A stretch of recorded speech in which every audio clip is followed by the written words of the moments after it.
agir au milieu de nous. Je vois que notre cœur est loin de toi. Amène-nous, Seigneur,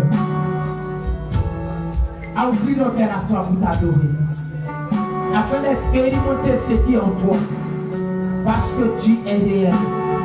Jamais tu n'as laissé un homme, Seigneur, dans son état, quand il rentre dans la sphère de l'obéissance.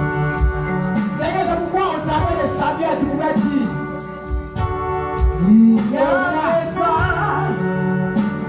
Jésus, il y a de toi. C'est l'obéissance à la parole de l'Éternel. Et non le sacrifice. Jésus, oui, il y a de toi. Entends de cela. Il y a de toi. Dans ma vie, Samuel, il y a de toi. Dieu, je ne regarde pas l'apparence. Parce que là, on regarde ce qui frappe aux yeux. Mais moi, je regarde le cœur. Et le cœur est le déboucheur de la foi de l'homme. Et je veux m'adorer. Et ma soeur me l'adorer. Et ma soeur me l'adorer. Son cœur m'adorer. Ton âme qui m'adorer. Seigneur de gloire. Il y a de toi. Il y a de toi. Il y a de toi. Seigneur, il y a de toi. Il y a de toi.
Demandez-lui rapidement de venir.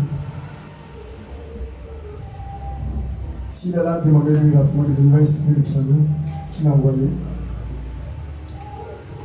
Alléluia. Alléluia. Est-ce qu'il peut citer une démo, s'il vous plaît? Est-ce qu'on peut acclamer le Seigneur Jésus? Est-ce qu'on peut acclamer le Seigneur Jésus?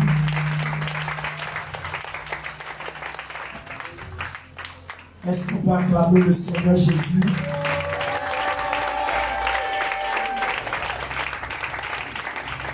Est-ce que vous êtes là? Allez-y le chercher, s'il vous plaît, rapidement. Est-ce que vous pouvez pousser les cris de joie, s'il vous plaît?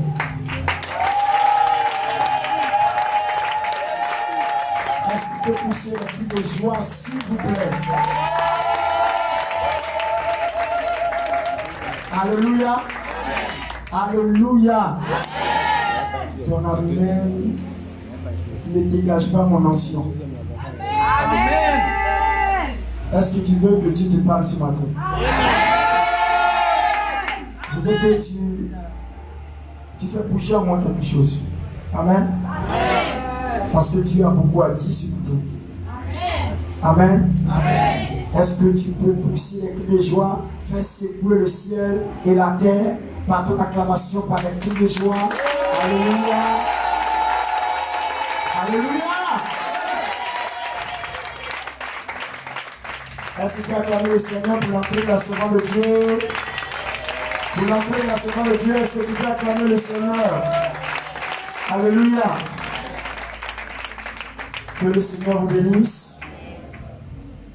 Que la grâce de Dieu soit sur votre vie. Je suis pleinement dans la joie. Voyez le micro. Pour ne pas que ça siffle. Je suis dans la joie. Dis Amen avec moi.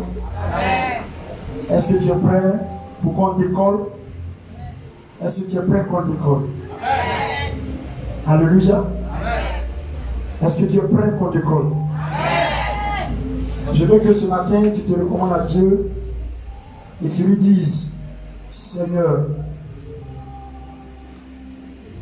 que quelque chose change dans ma vie ce matin. Tu vas dire à Dieu, change quelque chose dans ma vie ce matin. Je ne veux pas aller à la maison tel que je sois venu. Tel que je sois venu. Seigneur, change quelque chose en moi avant que je quitte ces lieux. Voilà Dieu, s'il te plaît. Et là, la voix dit à Dieu que quelque chose m'arrive ce matin. Quelque chose de positif. Quelque chose de puissant. Quelque chose d'extraordinaire m'arrive ce matin. Parle à Dieu, s'il te plaît. Parle à Dieu, s'il te plaît. Parle à Dieu, s'il te plaît. S'il te plaît, parle à Dieu. Commence à parler à ton Dieu, s'il te plaît. Oh Seigneur, je veux te dire merci encore. Je veux te dire merci. Lève la main, recommande-toi, lève le Seigneur. Lève la main. Lève la main, s'il te plaît. Celui qui voit la fin avant le commencement. Il a pris son contrôle. Dis à Dieu que ce matin, il veille sur moi. Une parole vient changer ta vie. Il a pris son contrôle. Une parole vient changer il veille sur moi. Ta vie. Dis-lui cela ce matin. Il n'a jamais Dis-lui cela. par l'événement. Il est celui qui voit la fin avant le commencement. Il a ma vie sous contrôle. Il prend soin de moi. Il veille sur moi. Il a ma vie sous contrôle. Il prend soin de moi. Il veille sur moi. Avant que le péché n'arrive sur terre, mon Dieu a tout prévu. Oh, merci Seigneur. L'agneau a été déjà immolé avant la fondation. Pour que quand je tomberai dans le péché, je ne découvre pas. Merci Seigneur. Quelle joie d'avoir un Dieu comme Jésus, qui prend soin de ses enfants, veillant sur son héritage. Avant que le péché n'arrive sur terre, mon Dieu a tout prévu. Oh, c'est merci. L'agneau a été déjà immolé avant la fondation.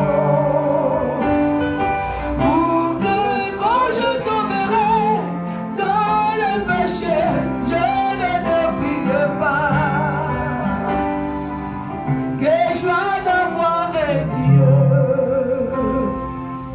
Un Dieu comme Jésus. Merci Seigneur. Qui prend soin de ses enfants. Veillons sur son héritage. Il n'a jamais été surpris par un événement. Il est celui qui voit la fin avant le commencement. Il a ma vie sous contrôle. Il prend soin de moi, il veille sur moi. Il a ma vie sous contrôle. Il prend soin de moi, il veille sur moi. Il a ta vie sous contrôle. Il prend soin de moi, il veille sur moi. Il a ta vie sous contrôle. Il prend soin de moi, il veille sur moi. Il a ta vie sous contrôle. Il prend soin de moi, il veille sur moi. Il a ta vie sous contrôle. Il prend soin de moi, il veille sur moi. Il a ta vie sous contrôle. Il prend soin de moi, il veille sur moi. Son nom c'est Dis Jésus très fort. son nom c'est Dis Jésus, Jésus Seigneur. son nom c'est son nom c'est je dis son nom c'est Dis Jésus très fort s'il vous plaît. il n'a pas changé, son nom c'est Son nom c'est Jésus. il reste le même, son nom c'est même dans le tombeau, son nom c'est dans la maladie, son nom c'est dans les difficultés, son nom c'est dans tes besoins, son nom est il n'a pas changé, son nom c'est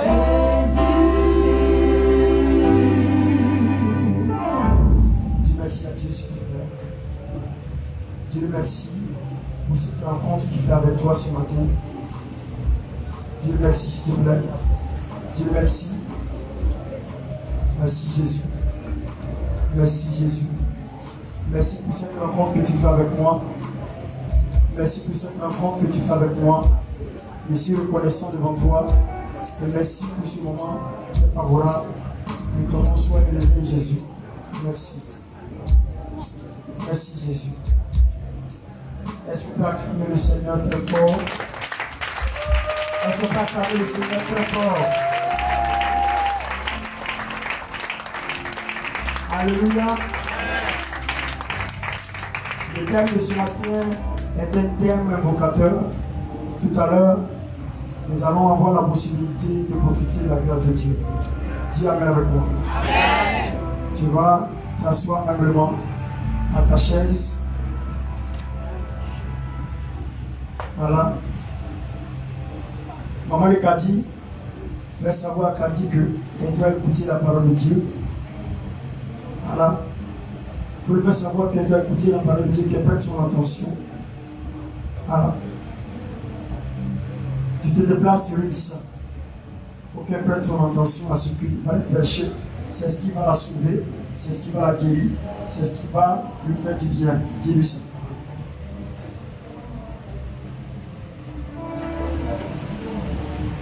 C'est la parole, il faut lui dire que pendant qu'elle est couchée là, qu'elle ne ferme pas sa tête, qu'elle laisse sa tête ouverte, et puis qu'elle écoute ce qui est prêché.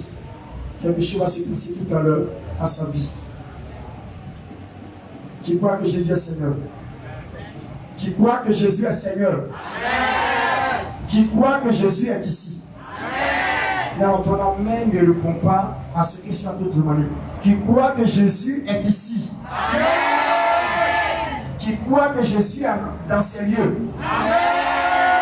Qui croit que Jésus guérit? Amen. Tu crois que Jésus fait des miracles. Tu crois que Jésus se manifeste. Alléluia. Ce matin, je vois bien, assieds-toi très bien. Je vous salue dans le nom de Jésus. Nous sommes notre culte dominical. Pour ceux qui ne savent pas, qui sont venus la première fois, ici c'est la MEVA, la mission évangélique des vrais adorateurs. Amen. Voilà. Notre slogan, c'est susciter une génération de vrais adorateurs qui adorent Dieu en esprit et en vérité. Alléluia. Voilà. Ce matin, le thème c'est dépasse tes limites. Dis dépasse tes limites. Dépasse tes limites. Dis dépasse tes limites. Dépasse tes limites. Dépasse tes limites. Frères et sœurs, enfants de Dieu, nous avons des limites. Qui sait qu'il a des limites? Qui sait qu'il a des limites? Qui sait que arrivé à un niveau, il ne peut plus avancer? Qui sait qu'arrivé à un niveau, il est bloqué? Si tu es dans ce que je te dis, lève tes mains seulement. Balance tes mains, dis, moi, il sait que j'ai des limites. Alléluia. Si tu sais que tu as des limites, c'est pour toi le message qui va être prêché. Mais si tu sais que tu n'as pas de limites, le message ne sera pas bénéfique pour toi. En réalité, chaque individu a des limites. Et qui fait que il sait que il n'a pas tout pouvoir. Parce qu'à un niveau donné, il ne peut plus bouger. Et chacun de nous a des limites.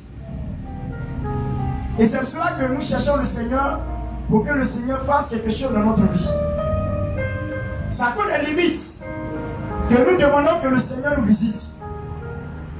Il y a des gens, les limitations, c'est un problème de santé. La maladie. Vous voyez? La maladie. Il y a d'autres, ils ne peuvent jamais avoir un emploi. Malgré leur vie, ils n'ont jamais eu d'emploi. Il y a d'autres, depuis qu'ils sont nés, ils ne se sont jamais mariés. C'est-à-dire qu'ils font tout, mais ils sont limités à ce niveau. Ils n'arrivent pas au mariage. Ce sont des limites. Alléluia. Alléluia. Même dans le ministère, nous avons aussi des limites. Qui fait que, arrivé à un niveau, on ne peut plus avancer. On peut acclamer le Seigneur, l'anniversaire de l'apôtre et maman. Alléluia. Soyez les bienvenus. Que le Seigneur vous bénisse. Nous sommes contents. Nous sommes reconnaissants de vous avoir. Est-ce qu'on peut acclamer le Seigneur pour eux? Alléluia.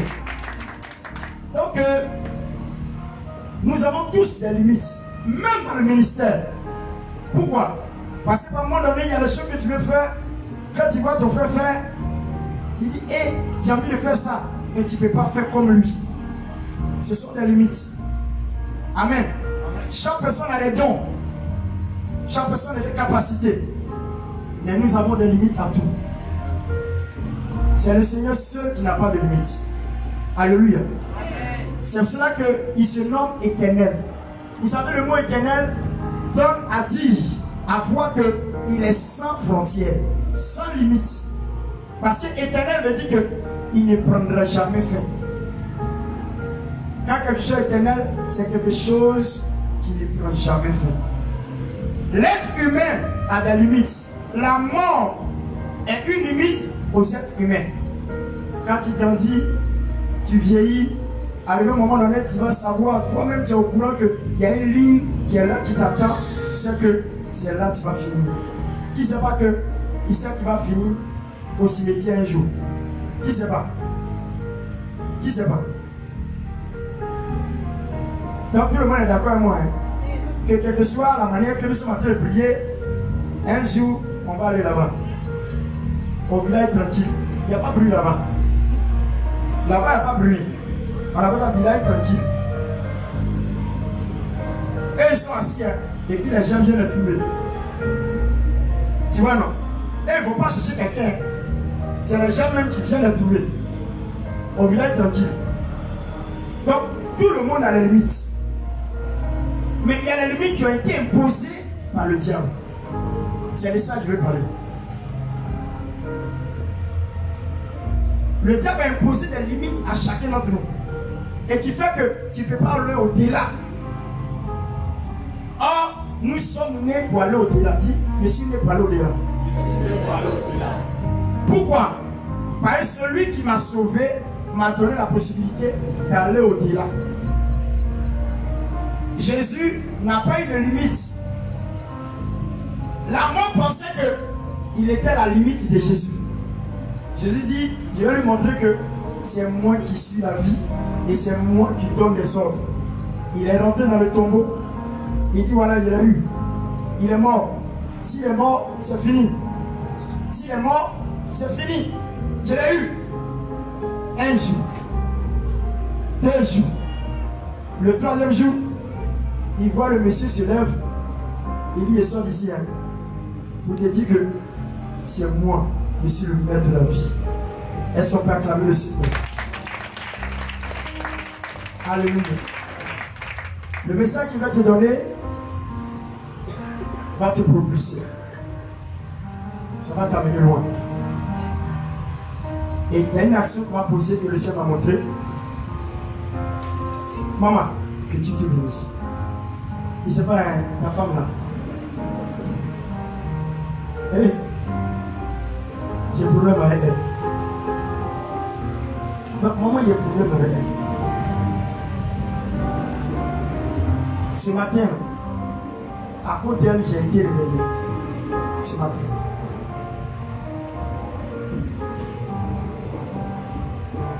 Parce que Dieu voulait me dire quelque chose. Maman, je ne sais pas où tu vas. Quand tu vas quitter ici, je ne sais pas où tu vas. Mais, où tu t'en vas là, il y a un programme que tu es en train de mettre en place de jeunes. Et le jeune là, tu as besoin de savoir c'est combien de temps et puis comment pour préparer quelque chose que tu t'en fais. Le Seigneur m'a dit que tu dois prendre 7 jours de jeûne. Et ces 7 jours, ce n'est pas pour un repas, mais ça fluit. Pour permettre que ce que tu en fais là, ça peut être selon Dieu. Ça comme ça matin, il m'a réveillé pour te donner ce message. Quand tu vas partir, il y a des choses extraordinaires qui vont se produire. Mais étant dans le jeûne, c'est-à-dire quand tu vas prendre le vol, quand tu vas atterrir sur le territoire, à partir du jour où tu vas dormir le lendemain, tu commences ton jeûne. 1 semaine à fluir. Pendant que tu vas bouger 1 semaine à fluir. Ce qui va se passer. Waouh. Alléluia. Je pouvais me taire parce qu'on a une rencontre dans la semaine prochaine. Cette rencontre sera des éclairs dans le ciel. Non, c'est spectaculaire. Ce que Dieu m'a montré, c'est spectaculaire. Et spectaculaire. Quand je vais rentrer dans les détails, je t'assure de vous dire, tu vas couler des larmes. Je connais la portée de ce que Dieu m'a permis de saisir. C'est un message qui est très fort. Waouh! Ta vie. Viens te parler de ton enfance. Ta vie. Waouh! Seigneur. Alléluia. Waouh. Dis dépasse tes limites. Prenons Luc chapitre 17, le verset 11. Luc chapitre 17, le verset 11. Vous connaissez cette histoire? Cette histoire est tellement bien pour parler des limites. Et c'est dans ça que nous allons rentrer pour poser des actions ce matin. Wow. Luc chapitre 17, le verset 11. Luc chapitre 17, verset 11. Écoutez bien. Jésus, se rendant à Jérusalem, passait entre la Samarie et la Galilée. Jésus se rendait à Jérusalem, passant entre la Samarie et la Galilée. Comme il entrait dans un village, Comme Jésus est en train d'entrer dans un village, c'est-à-dire qu'il a fait exprès de passer entre la Samarie. Il partait à Jérusalem, mais il n'est pas obligé de faire ces détours-là. Mais il avait quelque chose à faire. Quand Jésus va quelque part, quand il décide de rentrer quelque part, c'est pour quelque chose. Sa présence n'est pas fortuite. Sa présence dans un lieu, c'est pour une mission bien précise. Donc, il est en train de passer. Il s'en va à Jérusalem, mais il préfère passer entre la Samarie et la Galilée. Et en allant, il avait l'objectif de passer d'un village. Et pendant qu'il était en train de passer d'un village, comme il entrait dans un village, 10 lépreux vinrent à sa rencontre. il y a 10 lépreux qui viennent à sa rencontre. Continue. Se tenant à distance, ils élevaient la voix et dirent: Il se tient à distance et puis ils élèvent la voix et dit: Jésus, Jésus, Maître, Maître, aie pitié de nous. aie pitié de nous. Au verset 14, dès qu'il les eut vus, il leur dit: Allez vous montrer au sacrificateur. Changez le micro.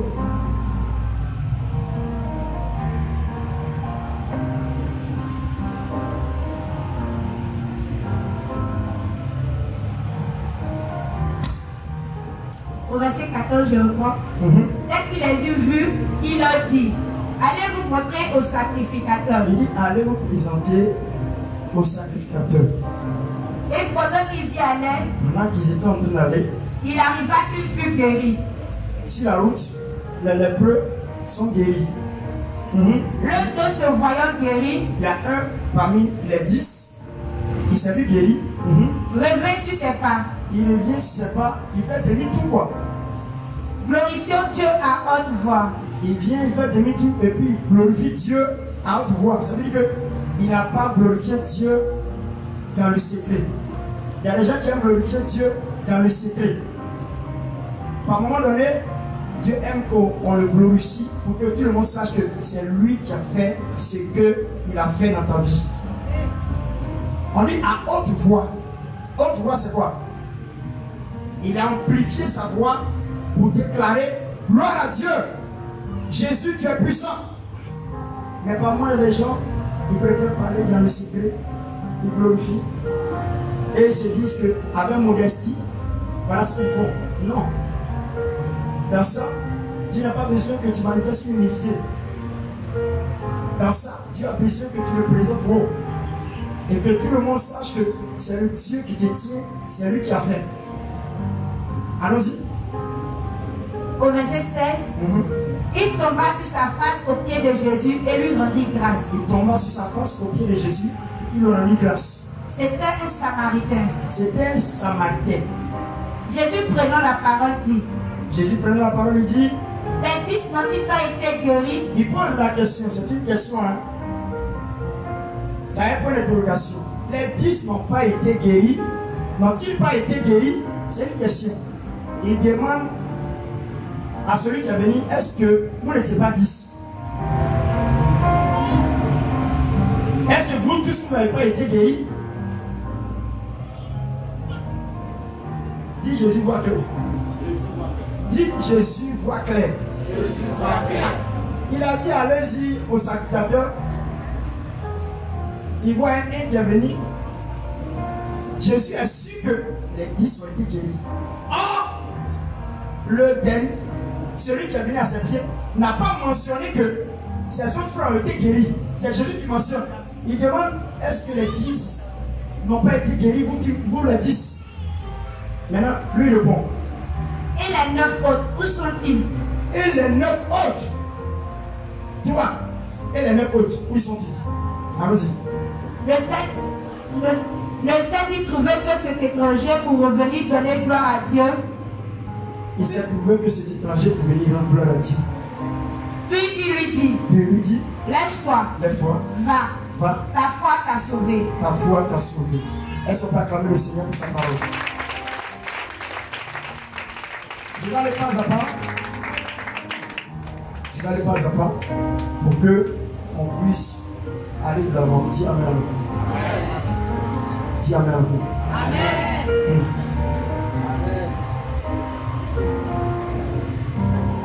Dis les peu.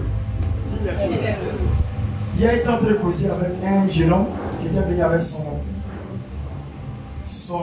maman. Je lui ai demandé, depuis que tu es né, est-ce que tu as bien vu un lépreux?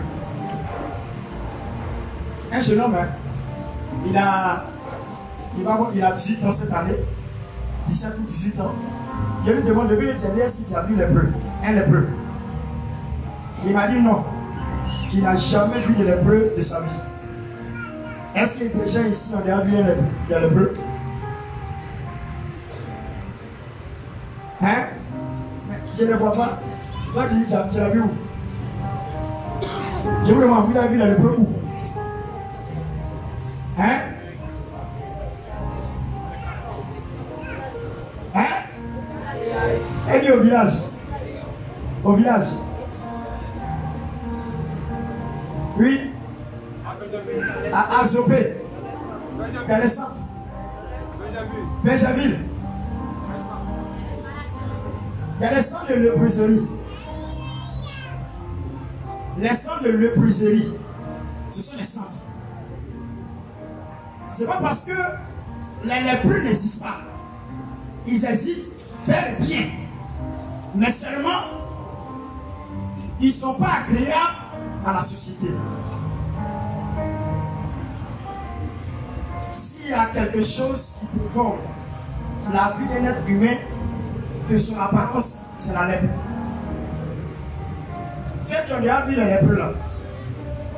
Si nos enfants, les gens laissaient les lépreux dans la ville, il t'assure que les enfants vont commencer à faire caca mou. Ça c'est caca mou. Tu sais quoi ils vont dire caca mou? La lèpre déforme le visage. La lèpre coupe les membres inférieurs, même supérieurs. La lèpre coupe les doigts, les orteils. La lèpre déforme le visage et la lèpre détruit la chair, la peau. C'est-à-dire que tu peux être jeune, quand tu as la lèpre, on dirait que tu es un vieux. Ta peau change. Ils ont aussi des tags, ils ont aussi des taches dans le visage, sur le corps. Quand un lépreux est assis à côté d'un feu, pour voir qu'il est lépreux, son pied est en train de brûler, lui, il ne sait pas. Son pied brûle, il ne sait pas que son pied brûle. Pourquoi? Parce que les nerfs sont morts. Ça n'arrive pas au cerveau. Il n'y a plus de contact du cerveau à l'orteil. Parce que c'est mort. Ça coupe. C'est une fausse maladie. C'est un handicap grave. Peut-être tu ne peux pas comprendre. La lèpre en Israël est appelée l'impureté. Je peux dire la malédiction. Quand quelqu'un dans l'Ancien Testament a la lèpre, c'est qu'il est maudit par Dieu. Dieu vient de le punir, de le frapper. Dieu frappait ses ennemis. Dieu frappait la désobéissance de certaines personnes par la lèpre. Il y avait deux choses que Dieu prenait pour frapper les personnes qui désobéissaient. La lèpre, quand il ne veut pas te tuer, quoi. La lèpre et puis l'hémorroïde, que vous appelez coco. Ah, ça existe qu'il y a longtemps un coco là. Vous ne savez pas, dans l'Ancien Testament, Dieu frappait ses ennemis par hémorroïde. Vous comprenez? Donc, il faut que tu vous poses la question, ton coco là. Ce n'est pas malédiction de Dieu. Il faut bien voir ton affaire. Il faut que tu traites et puis ça ne finit pas. Il faut aller te repentir pour demander pardon à Dieu. Sûrement, ça doit être malédiction. Ah! Vous comprenez? Donc, la lèpre est une sale, dangereuse maladie. Ce qui est grave de la lèpre. Est-ce que vous ne voyez pas les paralytiques? Qui ne voit pas les paralytiques? Ils sont au dehors, non? Ils se promènent, non? Ils sont dans la ville, non? Ils mangent à nous, non? Ils dorment à nous, non? Ils sont dans nos maisons, non? Ok. Est-ce qu'ils ne sont pas handicapés? Est-ce qu'ils ne sont pas handicapés? Est-ce que les aveugles vivent à nous? Est-ce que les sourds vivent à nous? Est-ce que les muets vivent à nous? Tous ceux-là ne sont pas handicapés? Hein? Mais pourquoi la lèpre, il ne peut pas vivre avec nous? Pourquoi? Je vais vous montrer la gravité de la lèpre.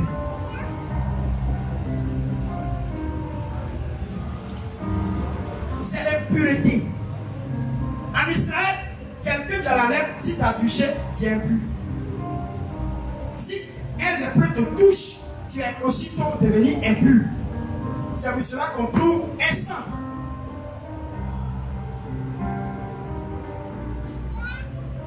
Un centre pour les abriter.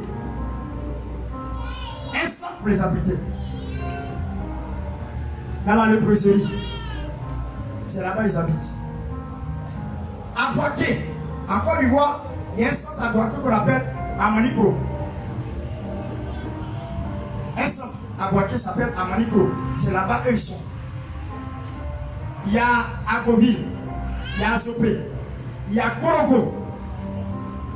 Et c'est pour cela que par moment, il y a même journée mondiale des lépreux pour avoir au moins une pensée pour eux. Parce que pendant plusieurs années, on ne parlera jamais d'eux. Ils sont isolés. On ne sait pas qu'ils existent dans la société. À cause de quoi? À cause de quoi? La lèpre. À cause de quoi? De leur infinité.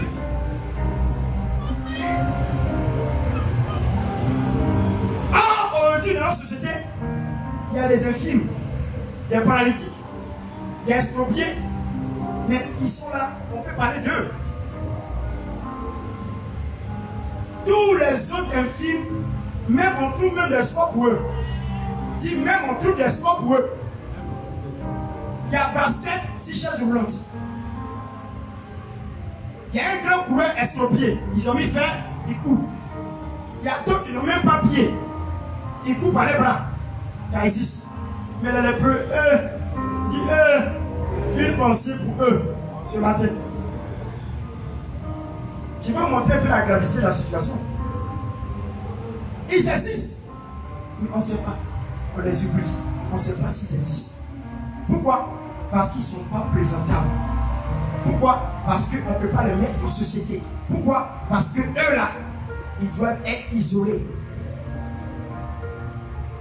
Le jour que je sais me parler de ce message, il y avait les larmes aux yeux. Il est si mauvais d'être lépreux. Je ne peux pas avoir mes 2 pieds coupés et puis être avec ma famille. Mais un lépreux, on le retire de sa famille. Un lépreux, on le retire de sa femme. Un lépreux, on le retire de ses enfants. Un lépreux, on le retire de toute sa famille. S'il était marié, c'est fini. La femme va plus continuer. Elle va prendre notre homme. Pourquoi? Parce qu'il est lépreux. Vous voyez la gravité de la situation? Un handicap grave. Où on te met dans l'isoloir. Tu es dans un endroit, toi seul. Face. Ça dit que tu n'as pas d'avenir. Parce que tes droits qui doivent te permettre de travailler sont coupés. Dis-moi, il peut faire quoi? Viens montrer. Quelqu'un peut prendre le micro pour moi, viens te montrer. Le lépreux veut parler. Le lépreux veut parler. Ça me fait.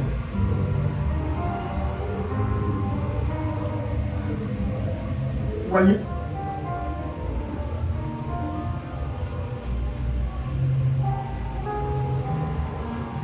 C'est grave. Jamais vous avez vu de telles images ce qui sont en train de couper. Vous lisez, vous voyez, vous entendez le journée mondiale des lépreux, vous ne savez pas que c'est grave. Ce sont des gens qui sont enterrés vivants. Ce sont des personnes qui sont enterrées vivants. Parce qu'ils n'existent pas. Regarde, c'est un jour, ça fait quand tu as pensé à un lépreux? Dis-moi. Vous tous qui êtes ici là, ça fait quand? Pendant que tu vis, hein, c'est quand tu as pensé à un lépreux? Dis-moi. Lève ton doigt. Et puis elle dit, vraiment, toi, c'est bien. Il n'y a personne. Vous voyez, il n'y a personne. Ils existent, mais il n'y a personne. Pourquoi? Parce qu'ils sont enterrés vivants. Malgré qu'ils sont vivants, ils sont morts. Ils sont morts. Je prie le Seigneur ce matin de se souvenir de tous les lépreux du monde. De se souvenir de tous les lépreux du monde. S'il est possible que Dieu puisse faire un miracle, que certains soient guéris, soient libérés de leur lèpre, parce que Jésus guérit la lèpre. Jésus guérit la lèpre. Jésus est capable de faire le miracle d'un lépreux. Je suis convaincu parce qu'il est au-delà de ce que l'on peut imaginer, même penser. Il y a toujours de l'espoir pour Jésus. Même quand l'infimité est grave, est arrivée à un niveau grave. Mais il y a une seule solution. Il s'appelle Jésus de Nazareth.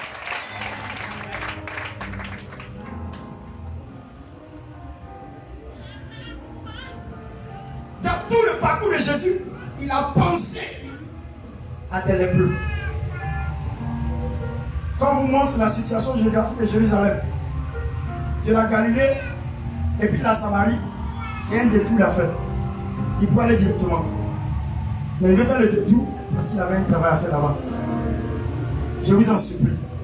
Quand vous allez à la maison ce jour, ayez une pensée pour les lépreux. Si vous savez quelque part, vous êtes à un endroit où vous connaissez la léproserie de l'endroit, achetez des gagés, des dons, allez-y faire des dons pour les lépreux. Ce sont des êtres humains, ils ont besoin de salut. Ils ont besoin d'être sauvés aussi. Je me demande, est-ce que l'évangile arrive chez eux? C'est la question que je me pose. Est-ce qu'il y a des gens qui pensent à eux pour aller les visiter, pour leur prêcher que Jésus les aime, tels qu'ils sont? Vous voyez? Des êtres humains. Parce qu'une maladie, la maladie les a donné une limite. Il dit, tu peux avoir toutes les limites, mais la limite de lépreux. Dis, c'est grave. Moi, je n'ai jamais entendu encore, je ne sais pas, hein, peut-être, c'est moi, je n'ai jamais vu qu'ils ont fait un programme spirituel, ils sont dit prier pour les lépreux, et puis les lépreux sont guéris. Les pieds ont poussé, les doigts ont poussé. Ça, moi, je ne sais pas, hein. Dans le temps passé, je sais, les héros de la foi, je suis sûr qu'ils ont pu faire ça. Mais à notre époque, à notre temps,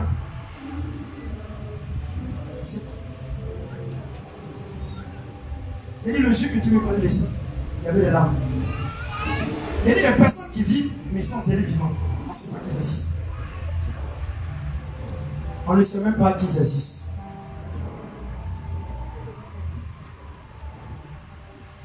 Je veux que, lève ta main, que la main de Dieu soit sur tous les lépreux du monde. Et que l'évangile soit prêché aux lépreux et qu'ils soient sauvés de même que nous. À Boaké, dans notre territoire, il y a des lépreux, il y a des centres de léproserie. Il y a une maman que je connais, son papa, il était spécialiste de soigner les lépreux. Il était à Korogo, au nord, il s'occupait des lépreux.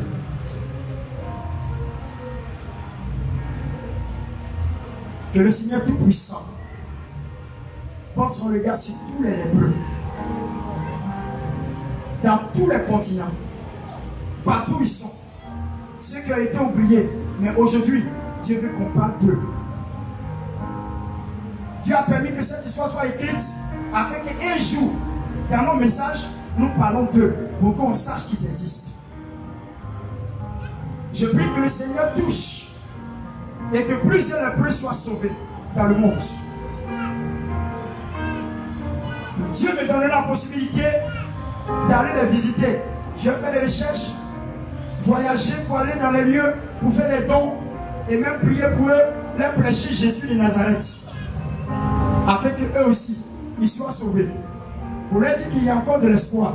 La vie sur la terre n'est pas la fin des choses. La vie sur la terre n'est pas la fin en soi. C'est l'éternité que nous recherchons. Elle est passagère, cette vie.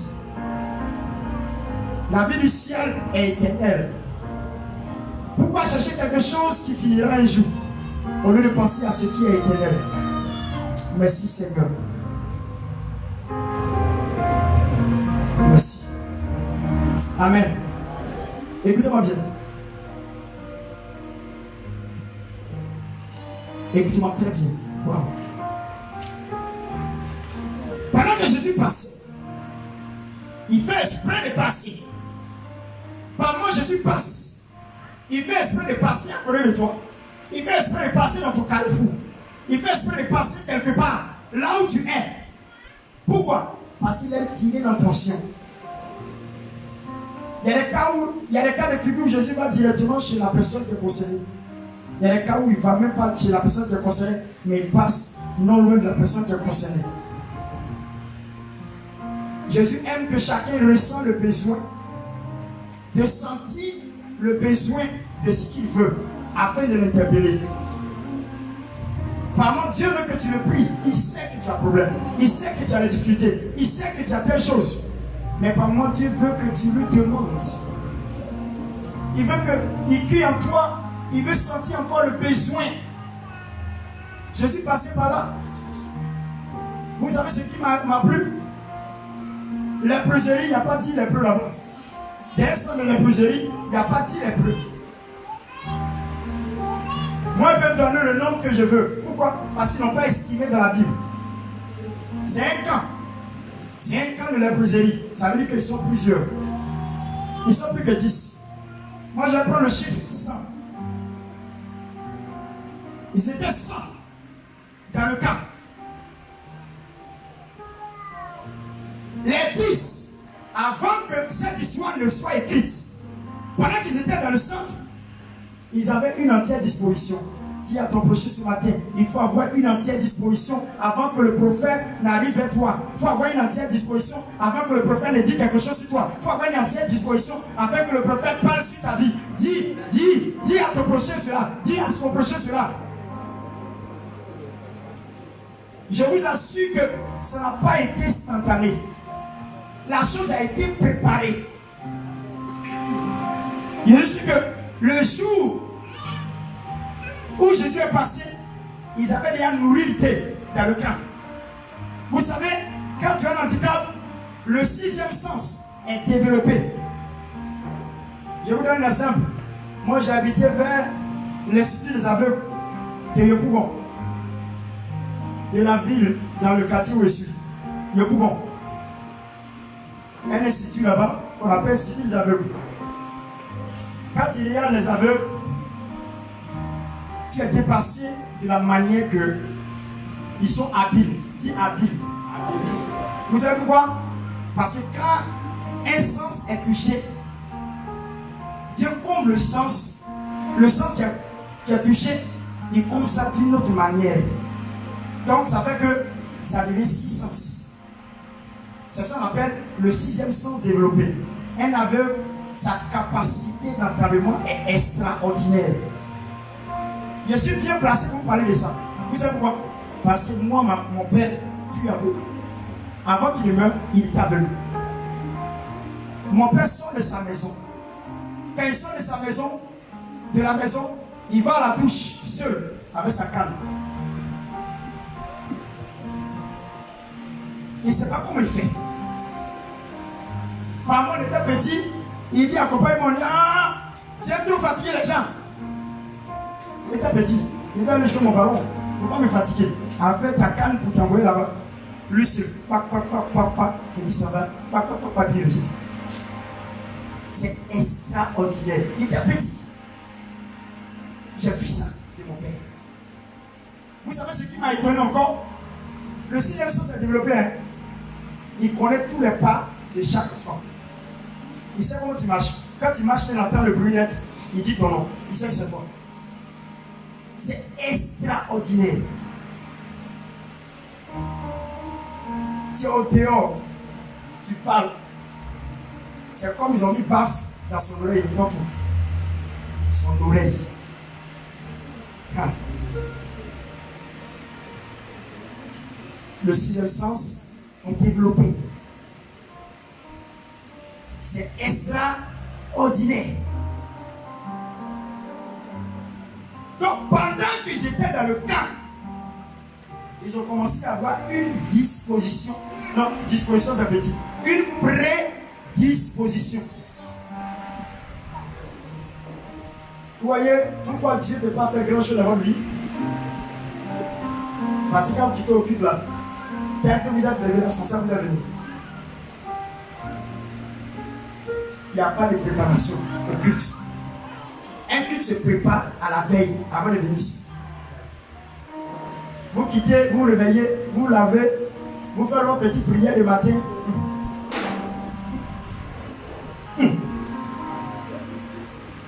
C'est pas comme ça on fait un culte. Un culte se prépare la veille. Ce que tu as dit à Dieu, ce que tu veux que Dieu fasse pour toi, le jour que tu vas venir au culte, le message que tu vas entendre, ce que tu veux, les réponses sont au culte ici ce matin. Quand tu fais ça, tu as une prédisposition au culte. Et quand tu arrives, ne sois pas étonné que le prophète va avec toi. Tu es bien connecté. Il sait que son enfant s'est préparé pour venir. Donc, ce n'est pas quelqu'un d'autre qui va toucher. C'est toi d'abord, Dieu va faire qui va te toucher. Et toutes tes réponses, des soucis que tu as, le prophète va dire, l'homme de Dieu va parler de ça. Mais tu quittes là-bas, tu viens comme ça. Donc, quand il est venu devant toi-même là, j'ai cherché quand il ne trouve pas. Tout est fermé. Il a cherché à avoir une révélation, mais zéro. Ouais, non. Pourquoi? Tu n'as pas préparé. L'atmosphère sur toi est fermée. Désormais, ça veut dire préparer le culte. Qui est prêt à faire ça? C'est tout. Prépare ton culte. Tu peux prendre même le jeûne même pour préparer le culte le dimanche. Tu passes un temps de prière personnelle. Il y a un moment à préparer son culte. À côté d'elle, Dieu me réveille parce qu'elle a préparé. Elle était enfermée dans la maison toute la journée d'hier. Comment Dieu ne peut pas me donner une commission pour elle? C'est ouvert. Pas ici, hein. Depuis ma maison, c'était ouvert. Je lui ai donné son message. Elle se va tranquille. Il y a des chiens qui vont lui arriver. Extraordinairement. Les lépreux vivaient avec d'autres lépreux. Mais ils étaient 10. 10. J'ordonne que tu sois distingué parmi plusieurs. J'ordonne que tu sois distingué parmi plusieurs. Qu'on sache que tu es accepté des autres. Que tu sois accepté des autres. Voilà. Quand ils ont commencé à avoir une attitude dans le camp, les autres peuvent dire, vous faites quoi? Je vois que les 10 ont commencé à ranger le bagage. Les 10 ont commencé à avoir un comportement inhabituel. Or, ils sont ensemble. Les 10 ont commencé à avoir un langage qui n'était pas habituel. Ils ont commencé à avoir une attitude qui n'est pas l'attitude de tous les jours. Les autres ont commencé à les regarder d'une manière bizarre. Sur les autres, ils font quoi? Ils veulent quoi?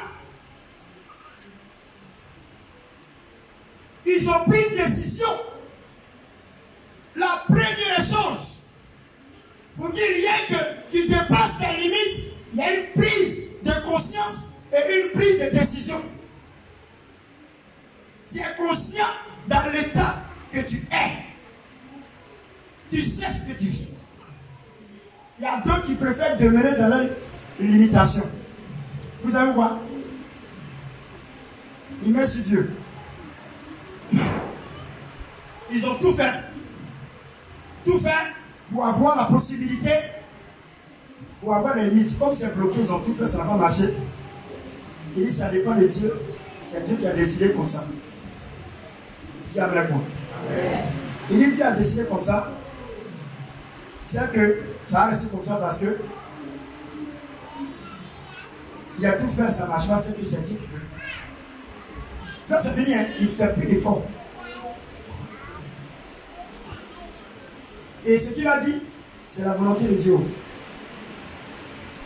Tu n'as jamais dit ça. Si quelque chose que tu as fait jusqu'à, tu tapes pour tous ces mains. Tu tapes pour tous ces mains. Ça, c'est la volonté de Dieu. Ça, c'est la volonté de Dieu. Qui n'a jamais fait ça? C'est la volonté de Dieu parce que c'est Dieu qui veut que ça soit comme ça. Sinon. Et moi, je laisse. Quand le temps de Dieu va venir, ça se fait. Bien aimé, j'ai dit la vérité. Si rien n'est fait, rien ne suffira. S'il n'y a pas d'action, il n'y a jamais de réaction. S'il n'y a pas une action, il n'y a pas de réaction. Donc si tu t'arrêtes sans rien faire, rien ne suffira. Ce n'est pas parce que tu es bloqué que tu dois plier les âmes pour dire c'est fini. Moi je jette le bonge, c'est pas la peine, c'est Dieu qui veut ça. Et c'est que là où je suis arrivé, je ne peux pas aller au-delà, c'est fini, c'est bon. Bien aimé, c'est une limitation. Tous les lépreux là, ils sont au même titre des lépreux que les 10. Ils ont les mêmes problèmes que les 10. Mais ce qui a marqué la différence, les 10 se sont démarqués. Dis démarqués. Dis les 10 se sont démarqués. Est-ce que tu peux te démarquer ce matin? Amen. Est-ce que tu peux te démarquer de ta famille? Amen. Est-ce que tu peux te démarquer de ton foyer? Amen. Est-ce que tu peux te démarquer de ton commerce? Amen. Est-ce que tu peux te démarquer de ton travail? Amen. Dans toutes choses, il faut se démarquer. Regardez ce qu'ils m'ont fait. Ils ont commencé à ranger les bagages. Je suis sûr que leurs frères, les peuples, ont commencé à dire, il y a quoi? Vous avez quel problème? Vous partez où? On est né pour vivre ici. C'est ici on va mourir. Ils vont nous prendre ici pour aller nous enterrer. Vous partez où? Vous avez rangé vos bagages là. Ou bien partez vous suicider. Je suis sûr que certains les peuples ont commencé à dire, ils vont aller suicider. Il n'y a pas d'autre choix. Ils n'ont pas d'autre choix que de rester. Et dans cette société, souvent tu n'as pas de choix. Tu te dis que tu n'as pas de choix que de rester. Tu n'as pas le choix de rester. Et c'est ce qui nous arrive tous les jours. On n'a pas le choix.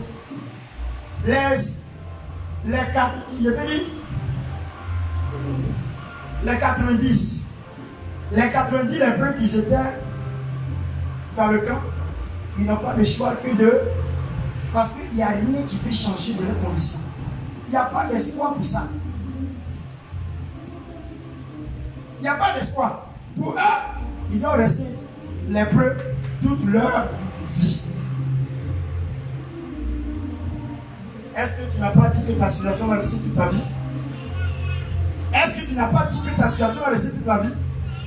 Il y a des gens qui sont ici qui ont dit que pour eux là, c'est fini. Tu sais quoi? Ils ont dit que pour eux, c'est fini. Maman, mais ça a été comme ça. Papa, mais ça a été comme ça. Son grand frère, ça a été comme ça. Sa grande soeur a été comme ça. Ses cousins ont été comme ça. Ses cousins ont été comme ça. Donc, qu'est-ce qui peut changer son avis? Moi aussi, je sais que c'est la même chose. Moi, mais ça a resté comme ça aussi.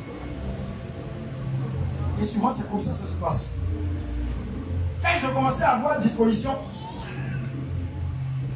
c'est la disposition qui attire le miracle. C'est la prédisposition qui attire le miracle. Dis à ton prochain, c'est la prédisposition qui attire le miracle. Dis, c'est la prédisposition qui attire le miracle. Dis, c'est la prédisposition qui attire le miracle. tu te prépares d'abord, déjà tu te mets dans la tête que je vais être guéri, je vais te libérer. C'est ça qui provoque le miracle. Leur prédisposition a fait que Jésus est passé là, dans le village. C'est leur prédisposition qui a fait que Jésus est passé là. S'ils étaient comme les 90 dans le camp, vous pensez que Jésus allait passer. Jésus est passé à quoi de qui? Les 10. Pour vous montrer que c'est vrai, quand Jésus passe, pourquoi ils sont sortis et puis ils ont vu Jésus? Un camp là, c'est fermé. Un camp, c'est fermé. C'est les gens de la vie qui lancent. Ils ne doivent pas sortir. Mais je me suis posé la question, comment ils ont fait pour voir Jésus? Parce que la Bible n'a pas montré comment ils ont fait pour voir Jésus. L'Esprit de Dieu m'a dit que, m'a fait savoir que c'est le bruit. Dis bruit. Quand Jésus passe quelque part, là, il y a bruit. Il est passé à côté du camp. Il y avait la foule qui l'accompagnait. Sûrement, il y avait tellement de bruit parce qu'il a fait passer. Et ils ont entendu que c'est Jésus. Dis, quelle que soit la situation de ma vie. Dis, quelle que soit la situation de ma vie. Il y a toujours de l'espoir pour moi. Parce que Jésus n'est pas mort. Il est ressuscité d'entre les morts. Cela veut dire, j'ai encore de l'espoir pour moi. Voilà. Ils savent qu'ils ont eu les témoignages que cet homme a guéri les malades. Ils ont entendu que Jésus fait des miracles. Et pour eux, le fait d'entendre ça, là, ça les a excités. Ils ont dit, vous savez ce qu'ils ont dit? Mieux vaut mourir. Mieux vaut mourir dans le déshonneur de la loi que de mourir dans la honte, dans la lèpre. Pourquoi? Quel que soit ce qu'ils vont faire de leur vie, ils vont mourir handicapés, ils vont mourir lépreux. Il faudrait qu'ils fassent quelque chose qui peut changer ça. Dis à ton prochain, aie l'espoir pour que quelque chose change dans ta vie. Aie l'espoir pour que quelque chose change dans ta vie.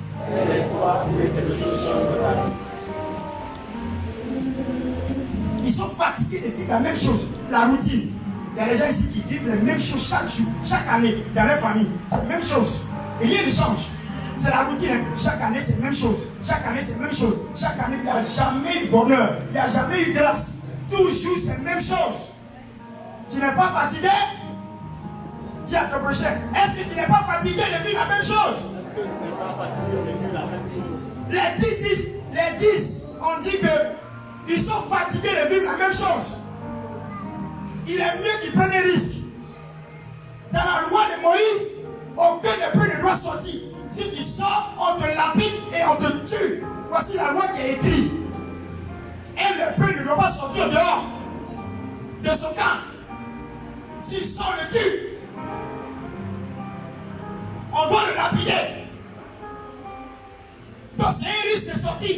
Parce que quand tu sors, tu affrontes la mort. Les lépreux ont dit, je suis ici à mourir.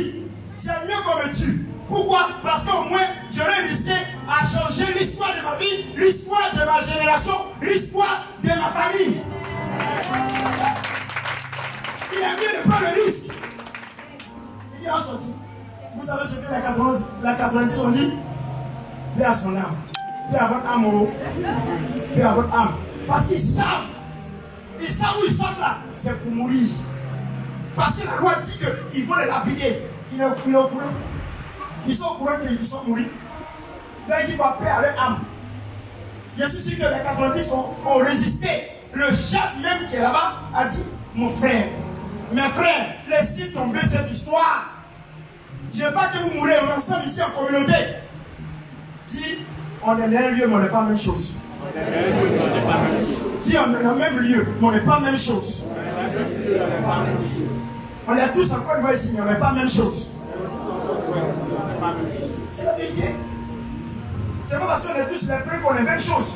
Si on n'est pas même destiné. Il dit, on prend le risque. Alléluia. Alléluia. Et il se décide de sortir. Vous savez ce qui est remarquable? Si un seul est prêt à sortir, on peut minimiser. Ah, il est seul. On peut ne pas le voir même. Il dit qu'ils sont envoyés. 10. Vous voyez 10 personnes les plus ensemble, en train de marcher, la main dans la main ensemble. Donc ils sont prêts à mourir. La mort est prouvée déjà parce qu'ils ne peuvent plus voir leur famille, ils sont isolés, ils n'existent plus dans la société. La société les a oubliés. Eux, ils sont mieux, ils sont prêts à mourir. Et il se présente, il dit à Jésus, aie pitié de nous, maître.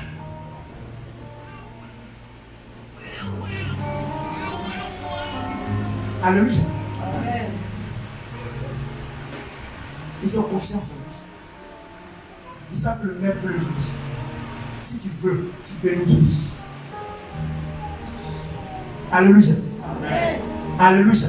Amen. Dis à ton père, est-ce que tu as la foi?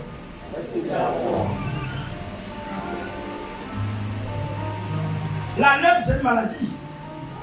Physiquement, c'est une maladie. Quand ils ont présenté, mais il y a beaucoup de lépreux parmi nous.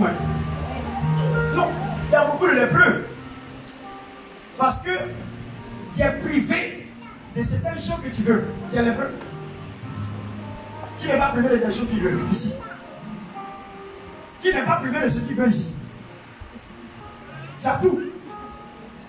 Je demande, tu as tout. Tout ce que tu veux, tu as ça? Tu es lépreux. Oui, tu es lépreux. Nous sommes tous lépreux. Pourquoi? Parce que nous sommes limités. Ce que nous voulons là, on n'a pas tout. On est limité. Ils disent qu'ils veulent mourir. Frère, si tu veux que quelque chose change dans ta vie, il faut prendre un grand risque. Si tu ne prends pas de risque, rien ne peut changer dans ta vie. Ils ont décidé de mourir. Ils sont prêts à mourir. Et ils sortent, ils parlent à Jésus. Jésus se met, et puis ils ont respecté Jésus. Pourquoi? Parce que les peuples ne vont pas s'approcher d'un pasteur.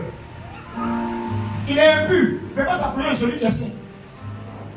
Donc, la Bible précise bien qu'il se met à distance. À l'unisson, 10 personnes qui parlent ensemble. Ça fait écho. Pour arriver jusqu'à Jésus. Ils n'ont pas dit un seul à parler. Folie. On va voir si un seul à parler. Il n'y a pas de parole dedans. Ils ont parlé à l'unisson. C'est-à-dire qu'ils étaient tellement complices ensemble. Folie la partie. Au verset 13. Jésus, Maître, aie pitié de nous. Jésus, aie pitié de nous. C'est un seul qui a parlé. Quand on regarde, ils n'ont pas mentionné. Hein? Tu dis?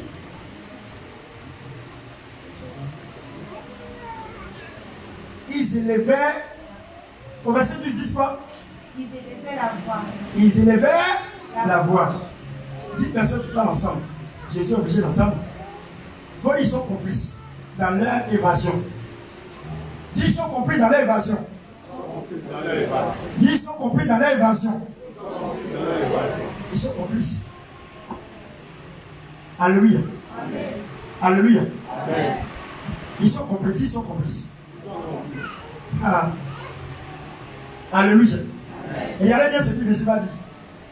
Non, moi c'est la parole de Jésus qui me fait mal. Non. Jésus, ce qu'il a dit aux 10.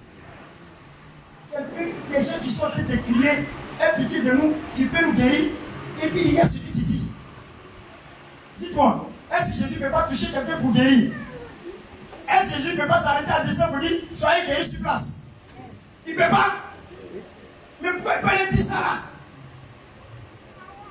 Pourquoi Jésus peut le dire ces phrases?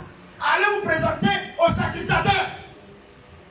Pour lui poser la question, pourquoi Jésus peut le dire d'aller se présenter au sacrificateur? Vous savez, vous connaissez le sacrificateur dans l'Ancien Testament? C'est un pasteur, celui qui ils dorment dans le temple.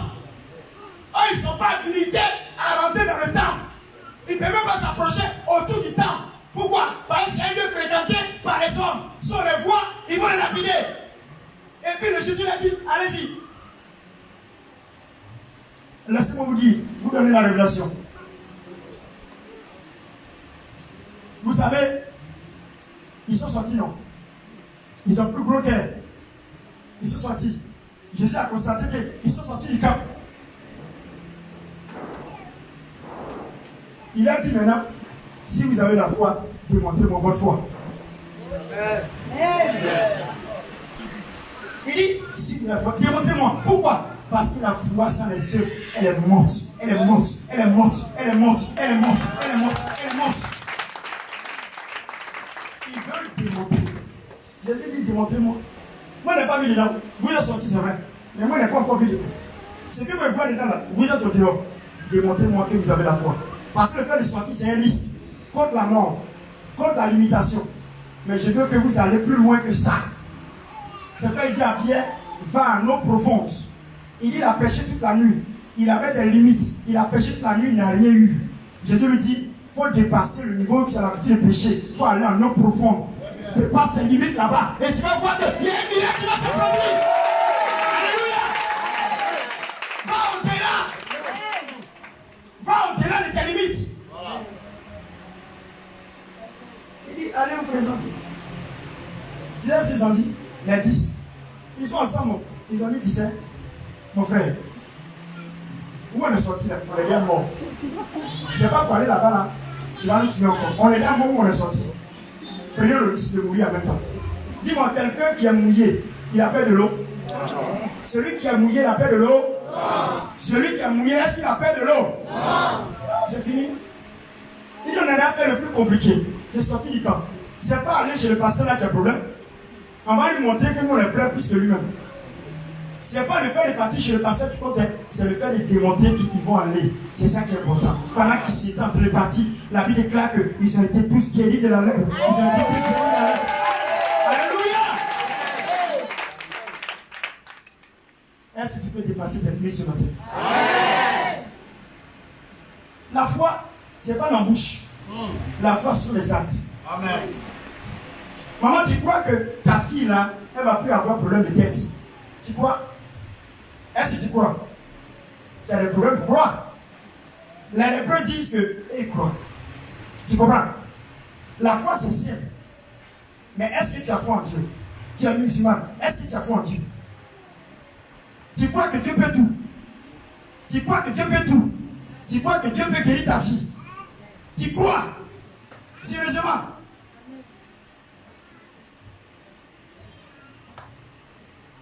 Donc ce matin, la foi c'est quoi pour nous? Ce matin, par le test.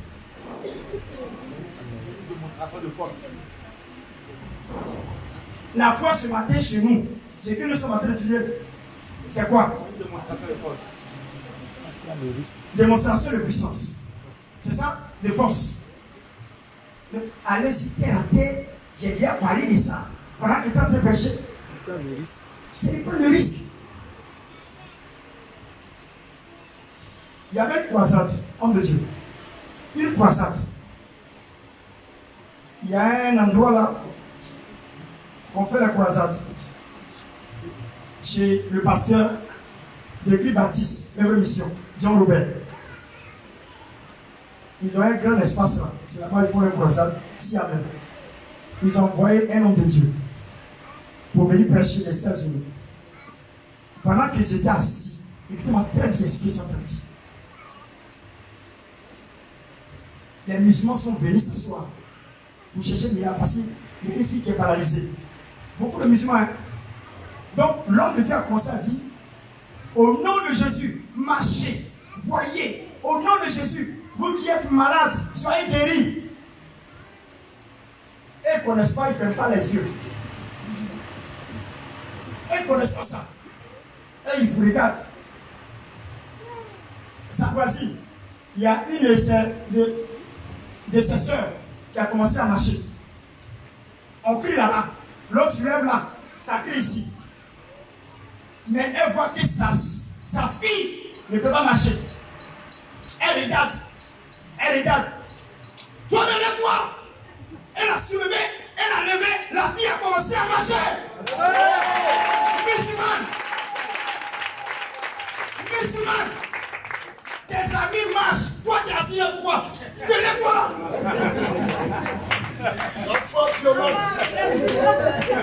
Elle a pris le risque de tirer sa fille. Tes amis sont en train de marcher. Toi, tu es là. Tu es couché. Il a levé sa main. C'est fini. Elle a commencé à marcher. C'était le miracle. Frères et sœurs, pour dépasser les limites, c'est de prendre les risques. Amen. Pour être riche, c'est de prendre les risques. L'homme de Dieu a dit la richesse d'un côté. L'homme le plus riche d'Afrique.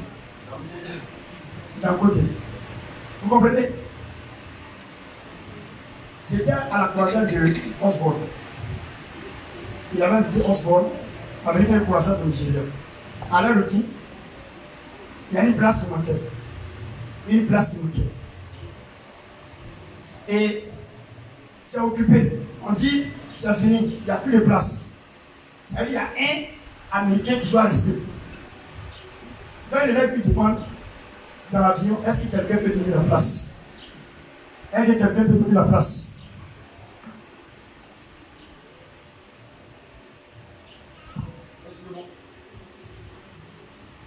Est-ce que quelqu'un peut donner la place à l'homme de Dieu? L'homme d'affaires, qui avait ses petites affaires, n'a pas trouvé le mot. Il n'a pas trouvé l'inconvénient. Il dit que l'homme de Dieu vient que là, lui va descendre. Quand il est descendu, l'homme de Dieu regarde l'homme là. Il dit, qu'est-ce que tu fais? Il dit, fais les affaires. Il a prophétisé sa vie, il a déclaré qu'à partir d'aujourd'hui, il n'y aura pas quelqu'un en Afrique, au Nigeria, qui va te dépasser en matière d'argent. Dieu va te bénir au-delà de ce que tu imagines. Au lieu, c'est comment? Les faits sont là, non? Qu'est-ce qui a fait qu'il est devenu le plus riche? Ce sont ses affaires? Il a fait quoi? Il a fait quoi? En faisant quoi? En faisant quoi? Ça veut dire quoi? Ce qu'il a fait, on appelle ça quoi? Il a posé un acte. C'est quoi vous avez dit? S'il n'y a pas d'action, il n'y a pas de réaction. C'est l'action qui produit la réaction. Si tu veux que Dieu réagisse dans ta vie, il faut poser une action. Tu vas voir que Dieu va réagir dans ta vie. La vie de Dieu est simple. Très simple. C'est nous-mêmes. Nous ne croyons pas. C'est tout. C'est simple. Il y a des folies que nous rentrons dedans et les gens qui regardent, ils trouvent que c'est folie. Pourquoi? Parce que l'entendement humain ne peut pas concevoir.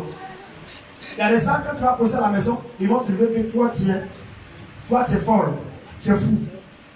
Il faut qu'on te dise que tu es fou, parce que vous n'avez pas les mêmes dispositions. L'inhabituel étonne. L'inhabituel étonne souvent les gens. Quand tu fais quelque chose qui est différent des autres, ils vont commencer à t'indexer. Or, c'est là où c'est le miracle. Parce que tu sors de l'ordinaire. Amen. Amen. Parce que tu montres ce qu'on appelle l'exception. Parmi toutes les femmes de Tsunamite, parmi toutes les femmes de la ville où Élisée est rentré, la Bible parle d'une femme qu'on appelle une femme de distinction. Pourquoi? Pourquoi on dit c'est une femme de distinction? La Bible mentionne qu'elle est distinguée parmi toutes les femmes. Pourquoi? Parce qu'elle s'est posée des actions. Elle s'est démarquée des choses. Il ne faudrait pas que tu sois monsieur tout le monde, madame tout le monde. Tu dois te décaler du groupe. Amen. Les dix, les peu sont décalés. Si tu veux changer ta manière de voir, si tu veux changer tes limites, si tu veux étendre tes limites, si tu veux dépasser tes limites, il faut que tu changes ta manière de voir, ta manière de penser, ta manière de faire, ta manière d'agir. C'est le temps. L'homme de Dieu est venu la prêcher. Il a une grâce sur sa vie. Une grâce de l'atmosphère. Dis atmosphère. Il a une grâce d'atmosphère. Et c'est pas, chaque personne transporte quelque chose. Lui, ce qu'il transporte, quand il vient d'un lieu, il est comme sucre.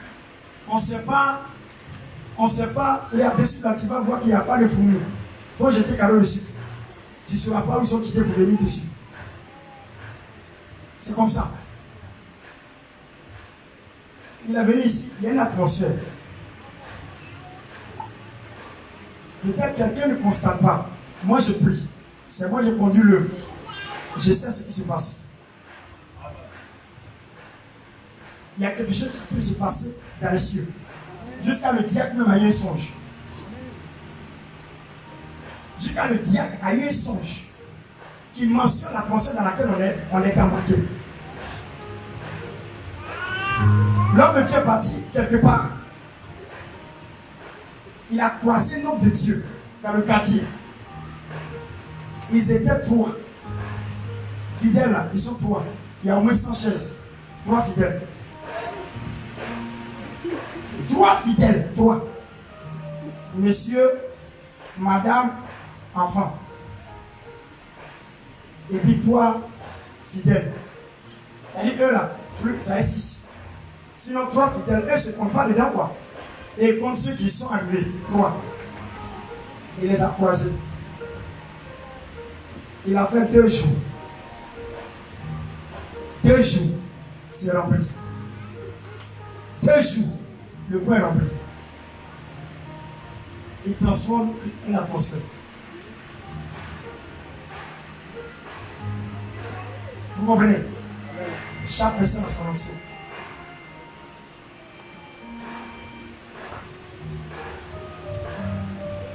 Merci Seigneur.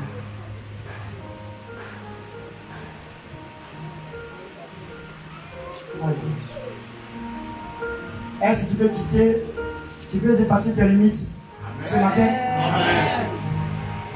Kadi, tu peux dépasser tes limites? Le jeudi ici, j'avais du mal à marcher.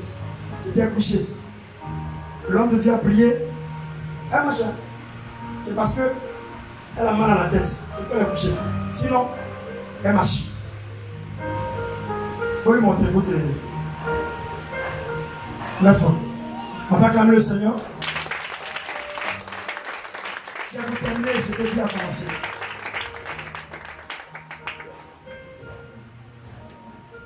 Elle a marché. Elle avait le problème pour marcher. L'homme Dieu a prié. Elle s'est levée instantanément. Elle a commencé à marcher.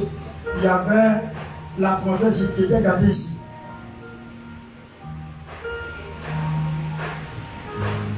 Ça va?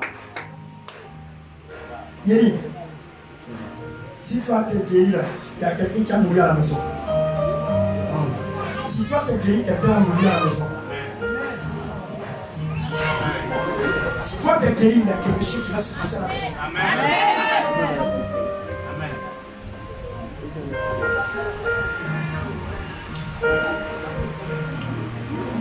Maman,